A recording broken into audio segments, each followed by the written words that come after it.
मैं हाथरस की बेटी बोल रही हूँ।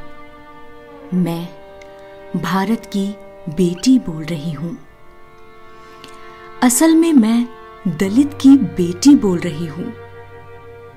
अब आप सुन पा रहे हैं ना मुझे? तब नहीं सुन पाए तो अब सुनिए, पर सुनिए। यूं तो मेरा पैदा होना ही अभिशाप था।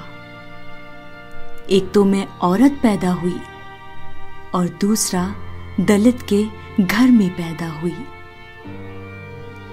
पूजते होंगे इस देश के लोग कन्याओं को देवी की तरह, लेकिन दलित की बेटी कोई देवी नहीं होती, क्योंकि दलित की बेटी होती है आसान शिकार।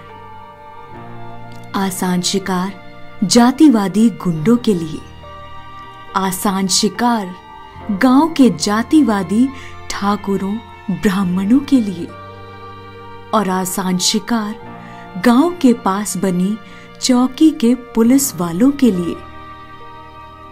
तभी तो जब लोग बिस्तर से अंगड़ाई ले रहे थे, मेरी हड्डियां तोड़ी जा रही थी। तभी तो जब लोग चाय की चुस्कियां ले रहे थे, मेरी अस्मिता की धज्जियां उड़ाई जा रही थी। तभी तो जब सीएम सुबह अफसरों की ब्रीफिंग कर रहे थे, मेरी जीभ काटी जा रही थी। दलित की बेटी आसान शिकार है, इसीलिए तो मुझे बाजरे के खेत में रौंद डाला। मेरी चीख उनके जालिम हाथों तले दबकर रह गई। मेरी छटपटाहट उन वहशियों को धकेल न पाई। मेरी सिसकियां किसी से कुछ कह न पाई।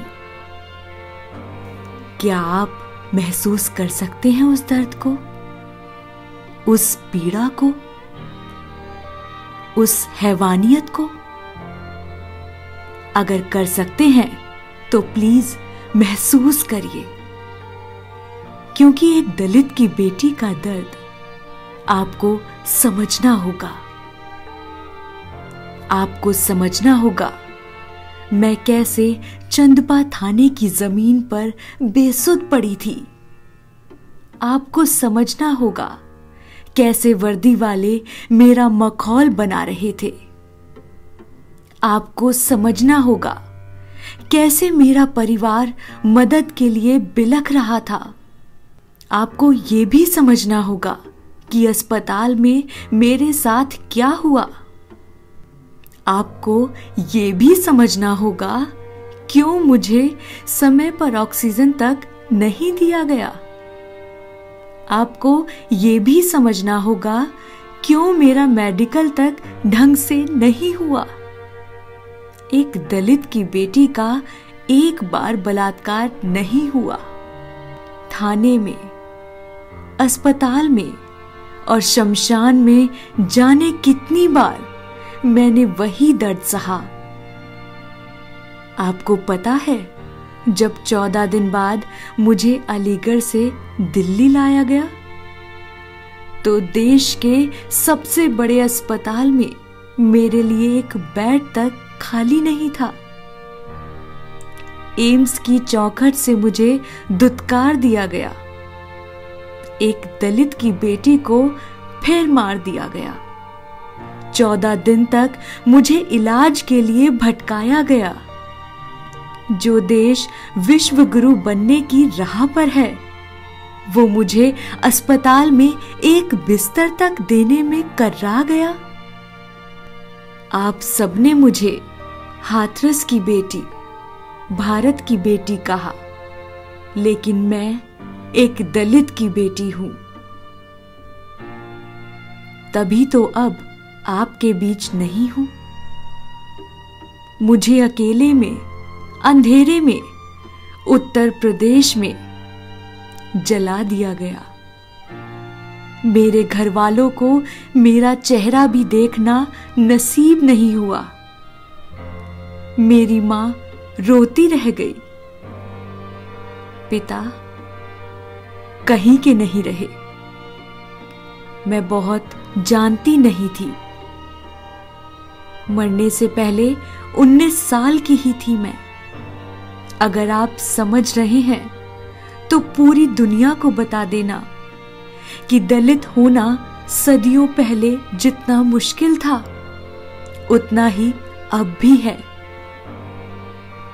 झूठ है, फरेब है ये कि अब लोग जातियों को लेकर बटे नहीं हैं। जिसे यकीन ना हो उसे वो वीडियो दिखा देना जिसमें जातिवादी गुंडे दशहरे पर मेरे परिवार को फूंक देने की धमकी दे रहे हैं। जातियों का ऐसा बंटवारा और कहीं नहीं मिलेगा। मेरे जाने के बाद जो भी मेरे घर गए थे, क्या उन्होंने मेरे घर का पानी पिया था? जब मैं जिंदा थी तो शर्मिंदा थी। एक लड़की होने पर, दलित होने पर, नोचे जाने पर।